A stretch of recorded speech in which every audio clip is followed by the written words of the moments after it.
नमस्कार मंडळी, स्वागत आहे तुमचं सिम्पली मराठी रेसिपीमध्ये। तर आज आपण बनवणार आहोत कुकरमध्ये होणारा झटपट असा मिक्स व्हेजिटेबल पुलाव। चला तर मग रेसिपीला सुरुवात करूया। आणि त्या अगोदर चॅनलवर नवीन असाल तर चॅनलला अवश्य सबस्क्राईब करा। कुकरमध्ये मी थोडं तेल टाकून घेतलं आहे, जवळपास 3 ते 4 चमचे आहे। त्यानंतर इथे आपल्याला टाकून घ्यायचं आहे जिरं छान फुलल्यानंतर त्यामध्ये एक मध्यम आकाराचा आपल्याला कांदा इथे टाकून घ्यायचा आहे, अतिशय बारीक चिरलेला। त्यानंतर तो आपल्याला सोनेरी रंग येईपर्यंत पूर्ण यामध्ये तेलामध्ये आपल्याला फ्राय करून घ्यायचा आहे। आणि त्यानंतर 1 चमचा आहे आलं लसणाची पेस्ट, ती सुद्धा आपल्याला यामध्ये छानपैकी गोल्डन ब्राऊन होईपर्यंत मिक्स करून घ्यायचे आहे, तळून घ्यायचे आहे। आणि त्यानंतर इथे आपल्याला 1 टमाटा आहे, तो सुद्धा बारीक चिरून यामध्ये आपल्याला टाकून घ्यायचा आहे। आणि टमाटा शिजण्यासाठी या इथे आपण थोडंसं आता मीठ टाकून घेणार आहोत, की जेणेकरून हा जो टमाटा आहे हा पटकन शिजतो। आणि त्यानंतर यामध्ये मी इथे टाकून घेतलेला आहे गाजर, 1 गाजर आहे, त्याचे पण काप करून घेतले आहे। त्यानंतर आहे 2 ते 3 हिरव्या मिरच्या, त्या जरा बऱ्यापैकी तिखट आहेत। आणि त्यानंतर आहे आपला फुलगोबी, ती सुद्धा आपण इथे टाकून घेणार आहोत। म्हणजे फ्लावर आहे, तुम्ही तुमच्या आवडीनुसार या भाज्या कमी जास्त करू शकतात। यामध्ये तुम्ही शिमला मिर्च टाकली तरीसुद्धा चालेल, फरसबी टाकली तरीसुद्धा चालेल। आणि त्यानंतर हे आपल्याला छान तेलामध्ये चांगले फ्राय होऊ द्यायचे आहेत।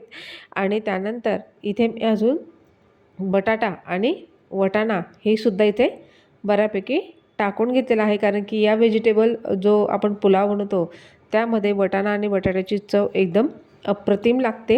हे सुद्धा आपल्याला या तेलामध्ये छानपैकी फ्राय होऊ द्यायचे आहेत। सध्या LPG गॅसचा तुटवडा असल्यामुळे असे झटपट होणारे पदार्थ, आणि तेही संध्याकाळच्या वेळेमध्ये, हा जो पुलाव आहे हा अवघ्या 10 मिनिटात बनून तयार होतो, आणि तेही एका शिट्टीमध्येच। त्यानंतर इथे मी दालचिनी आणि 2 हिरवी विलायची टाकून घेतलेली आहे। आणि त्यानंतर आता आपण यामध्ये तांदूळ टाकून घेणार आहोत। इथे मी जवळपास 1.25 वाटी बासमती तांदूळ आहे, तो फक्त 5 मिनटं पाण्यात भिजू घातलेला होता। त्यानंतर इथे आपण मसाल्यांमध्ये टाकून घेणार आहोत हळद, आणि त्यानंतर आहे इथे गरम मसाला। आपल्याला यामध्ये तिखट टाकायचं नाही आहे, फक्त गरम मसाला आणि हळद, हिरवी मिरची एवढेच आपल्याला मसाले यामध्ये टाकून घ्यायचे आहेत। आणि तुम्ही बघू शकता की अशा पद्धतीने जे मसाले आपण टाकून घेतलेले आहेत ते सुद्धा आपल्याला या भाज्यांमध्ये छानपैकी तेलामध्ये फ्राय होऊ द्यायचे आहेत। आणि मी तुम्हाला सांगितलं की बासमती तांदूळ मी इथे फक्त 5 मिनटं भिजत ठेवलेला होता, आणि तो सुद्धा आता आपल्याला यामध्ये आता टाकून घ्यायचा आहे। आणि पूर्ण टाकून झाल्यानंतर जो तांदूळ आहे त्यालासुद्धा आपल्याला या भाज्यांमध्ये छानपैकी मिक्स करून घ्यायचं आहे। आणि त्यानंतर आपल्याला यामध्ये गरम पाण्याचाच वापर करायचा आहे। जवळपास 1.25 वाटी मी इथं तांदूळ घेतलेला आहे, तर जवळपास आपण इथे 1.5 किंवा 2 वाटीच आपण इथे पाणी ठेवणार आहोत। आणि त्यानंतर तुम्ही बघू शकता की छानपैकी जो तांदूळ आहे आपल्याला यामध्ये मिक्स करून घ्यायचा आहे। संध्याकाळच्या जेवणासाठी होणारा हा झटपट भाताचा प्रकार म्हटला जाऊ शकतो। आणि त्यानंतर आपल्याला आता इथे गरम पाणी ॲड करायचं आहे। आणि त्यानंतर इथे आपल्याला आता चवीनुसार मीठ टाकून घ्यायचं आहे, आणि थोडी बारीक चिरलेली कोथिंबीरसुद्धा आपल्याला यामध्ये आता टाकून घ्यायची आहे। तुम्ही तुमच्या आवडत असेल तर सोयाबीन वगैरेसुद्धा यामध्ये टाकू शकतात।